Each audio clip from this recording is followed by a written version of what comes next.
তাদের এনওসি নিতে হবে।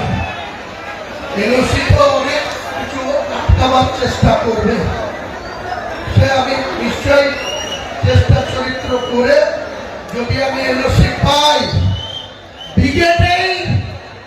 আপনি এক সময় মমতা ব্যানার্জিকে কি বলেছিলেন? চোরের রানী বলেছিলেন।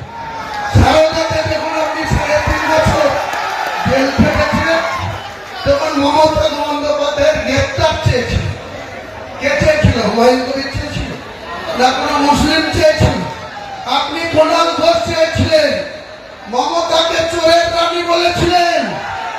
আমি বলিনি, হুমায়ুন কবির বলেনি, বাংলার কোন মুসলমান সম্প্রদায় মমতা বন্দ্যোপাধ্যায়কে চোর বলেনি, কিন্তু আপনারা বলেছেন। আর মমতা বন্দ্যোপাধ্যায় এত মনোবলিতে ভরা, যে যত বেশি গাল দেবে তার অত বেশি প্রমোশন হবে মমতা ব্যানার্জির কাছে। যে যত বেশি ওকে গাল দেবে মমতা ব্যানার্জি। বুদ্ধবাবু আজকাল পৃথিবীতে নেই। বুদ্ধবাবু আপনার মতো 11 বছর মুখ্যমন্ত্রী ছিল, আর জ্যোতিবাবুর মন্ত্রী সবাই দীর্ঘদিন